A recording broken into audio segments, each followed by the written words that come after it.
Hello সুপ্রিয় দর্শক বন্ধুরা, আমি অ্যাস্ট্রোলজার লিটন জয়ধর। আশা করি আপনার সবাই ভালো আছেন, সুস্থ আছেন, নিরাপদে আছেন। আর আপনারা ভালো থাকেন, সুস্থ থাকেন, নিরাপদে থাকেন এই কামনাই করি।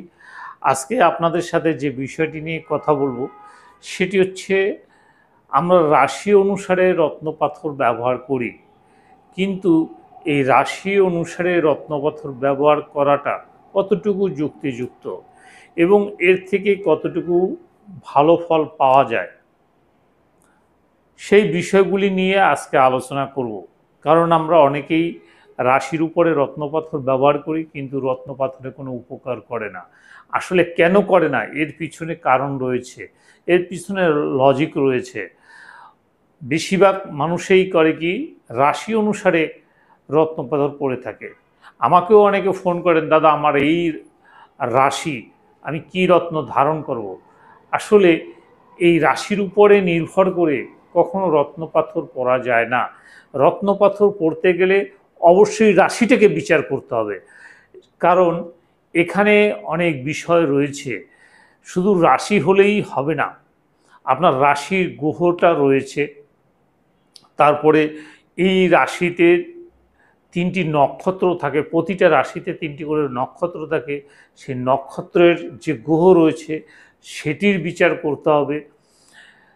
তাহলে এই বিভিন্ন সাইড বিচার করে তারপরে আপনার রত্নপাথর ব্যবহার করতে হবে। তো চলুন কথা না বাড়িয়ে আমরা বিষয়টি ভালোভাবে বোঝার চেষ্টা করি, তাহলেই আমরা রাশি অনুসারে রত্নপাথর পড়া যাবে কিনা সেটি সহজেই বুঝতে পারবো। তো আমাদের যে 12টি রাশি রয়েছে, যেমন মেষ রাশি, বৃষ রাশি, মিথুন রাশি, কর্কট রাশি, সিংহ রাশি, কন্যা রাশি, তুলা রাশি, বৃশ্চিক রাশি, ধনু রাশি, মকর রাশি, কুম্ভ রাশি, সর্বশেষ হচ্ছে মীন রাশি। এই হচ্ছে আমাদের মোট 12টি রাশি। এই 12টি রাশির যে কোনো একটি রাশি আপনার হতে পারে, এবং দুটি জিনিস আমাদের মেইনলি দেখতে হয়, একটি হচ্ছে লগ্ন, একটি হচ্ছে রাশি। এই দুটি কিন্তু জন্মছক বিচার করতে গেলে সবচেয়ে গুরুত্বপূর্ণ। এখন আপনার মেষ রাশি যদি হয়ে থাকে, জাস্ট এটা একটা উদাহরণ, তাহলে আমাদের দেখতে হবে এই রাশির অধিপতি গ্রহকে। তা আমরা জানি এই রাশির অধিপতি গ্রহ হচ্ছে মঙ্গল। এখন এই মঙ্গলের অবস্থানটা কোথায়? যদি এই মঙ্গল অষ্টমে বসে, অর্থাৎ এখানে যদি 1 নম্বর ঘর থাকে, 1, 2, 3, 4, 5, 6, 7, 8, 9, 10, 11, 12, তাহলে মঙ্গল যদি আপনার লগ্নে থাকে, এখানেই থাকলো, চতুর্থ ঘর এখানে যদি থাকে, কারণ এটা হচ্ছে মঙ্গলের নিম্ন ঘর, তাহলে এখানে যদি মঙ্গল থাকে, তাহলে সপ্তমে যদি মঙ্গল থাকে, অষ্টমে যদি মঙ্গল থাকে, তারপরে দ্বাদশে যদি মঙ্গল থাকে, এই যে এই ঘরগুলি যদি মঙ্গল থাকে, আপনার লগ্ন মেষ মেষ, কিন্তু মঙ্গল এই সমস্ত ঘরে যদি থাকে, তাহলে কিন্তু আপনার কি হবে, মাঙ্গলিক দোষের সৃষ্টি করবে। এখন মাঙ্গলিক দোষ যদি সৃষ্টি করে, তাহলে কখনোই আপনি প্রবাল পাথর পড়তে পারবেন না। অর্থাৎ আপনার মেষ রাশি হলেও আপনি প্রবাল পাথর পড়তে পারবেন না, কারণ হচ্ছে আপনার মঙ্গলটা অশুভ স্থানে রয়েছে। এই লগ্নে যদি মঙ্গল থাকে, সেটিও পড়া যাবে না প্রবাল পাথর। আচ্ছা, এখন আরেকটি কথা রয়েছে, সেটি হচ্ছে এই রাশি হচ্ছে মোট 30 ডিগ্রি, অর্থাৎ এই রাশিটি হচ্ছে 30 ডিগ্রি। এখন এই 30 ডিগ্রি কিন্তু আমাদের হিসাব রয়েছে, অর্থাৎ আপনার জন্ম যে কোনো একটি ডিগ্রিতে হতে পারে। তাহলে এখান থেকে এই পর্যন্ত হচ্ছে 30 ডিগ্রি। এখন এখানে নক্ষত্র রয়েছে কিন্তু 3টা। কি কি? অশ্বিনী নক্ষত্র, ভরণী নক্ষত্র এবং কৃত্তিকা নক্ষত্র। তাহলে আমরা এখানে 3টা নক্ষত্র পেলাম।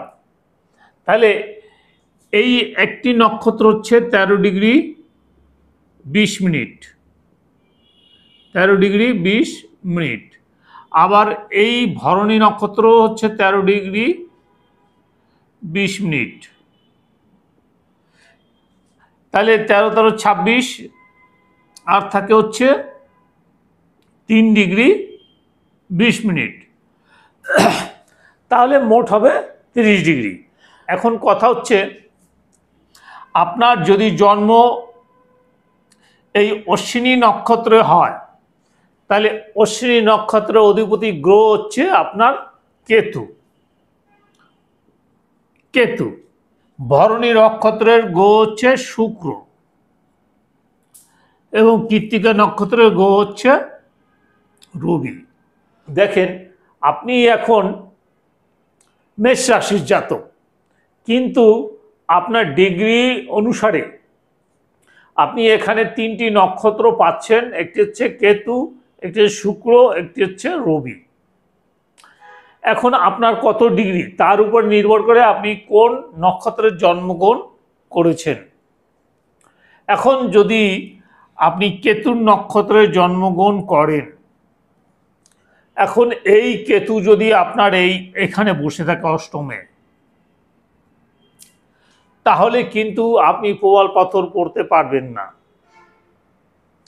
যদি দ্বাদশে বসে থাকে, সেক্ষেত্রেও আপনি প্রবাল পাথর পড়তে পারবেন না। যদি সপ্তমে বসে থাকে, অর্থাৎ আপনার কেতু গ্রহটি যদি শনিযুক্ত হয়ে থাকে, রাহুযুক্ত তো হয় না, রাহুর দৃষ্টি থাকে বা এদের পরস্পর সংস্পর্শে থাকলে এটা দৃষ্টি বিনিময় করে থাকে। তো এখানে আপনার যদি শুক্র সাথে যুক্ত থাকে বা অন্য যে কোনো গ্রহের সাথে যদি কেতু যুক্ত থাকে, তাহলে কিন্তু আপনি এই কেতু রত্ন পড়তে পারবেন না। কিন্তু কেতু যদি শুভ স্থানে থাকে, তাহলে কিন্তু আপনি প্রবাল পাথর পড়তে পারবেন। আবার যদি কেতু মঙ্গলের সাথে যুক্ত থাকে, সেক্ষেত্রেও প্রবাল পাথর পড়তে আপনি পারবেন না। আবার যদি শুক্রের নক্ষত্রে থাকে, তাহলে এখন দেখতে হবে আপনার শুক্রটা কোথায় আছে, শুক্রটা কার সাথে যুক্ত রয়েছে, কার দৃষ্টি রয়েছে, এগুলি দেখতে হবে। এগুলি দেখে বিচার করে তারপরে আপনার প্রবাল পাথর নিতে হবে। যদি আপনার শুক্র দেখাচ্ছে রাহুর সাথে যুক্ত, শনির সাথে যুক্ত বা মঙ্গলের সাথেও যুক্ত রয়েছে, তাহলে বা রবির সাথে যুক্ত রয়েছে, তাহলে কিন্তু আপনি প্রবাল পাথর পড়তে পারবেন না। আপনার রাশি মেষ রাশি হলেও প্রবাল পাথর পড়তে পারবেন না। পড়তে পারবেন, কিন্তু সেক্ষেত্রে আবার বিচার রয়েছে। বিচারটা হচ্ছে যে আপনার এই যে শুক্রটা, এটি কতটুকু অশুভ এবং এ কতটুকু প্রভাব বিস্তার করতেছে আপনার রাশির উপরে, সেটি নির্ভর করে আপনার প্রবাল পাথর পড়তে হবে। আবার এখানে রয়েছে রবির নক্ষত্র, অর্থাৎ কৃত্তিকা নক্ষত্র। তা এখানে যদি রবির নক্ষত্র যদি থাকে, তাহলে আপনার রবিটা দেখতে হবে কোথায়। এক্ষেত্রে যেহেতু মঙ্গলের মিত্র গ্রহ হচ্ছে রবি, সেক্ষেত্রে আপনি রবির রত্ন পড়তে পারেন, সেটিতে কোনো সমস্যা নাই। কিন্তু তারপরেও একটু বিচার করে বিশ্লেষণ করে দেখতে হবে যে রবিটা কোথায় আছে, তারপরে আপনি সেই মঙ্গলের যে রত্ন প্রবাল সেটি আপনি ধারণ করেন, তাতে আপনার কোনো ক্ষতি করবে না। তো আজকে আপনাদেরকে একটি ঘর দিয়ে আমি বোঝাবার চেষ্টা করেছি যে আপনি যে রাশি হন না কেন, আগে আপনার রাশির বিচার করাতে হবে, তারপরে সেই রাশি অনুসারে রত্নপাথর আপনি ধারণ করলে অবশ্যই আপনি উপকার লাভ করতে পারবেন। নচেত আপনি বিচার না করে রত্নপাথর নিলে কখনোই আপনি উপকার লাভ করতে পারবেন না।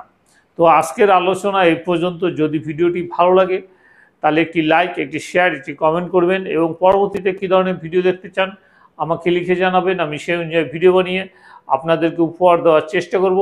পরবর্তী ভিডিও পর্যন্ত আপনারা সবাই ভালো থাকুন, সুস্থ থাকুন, নিরাপদে থাকুন, এই কামনা করে আজকের মতো বিদায় নিচ্ছি। সবাইকে অনেক অনেক ধন্যবাদ।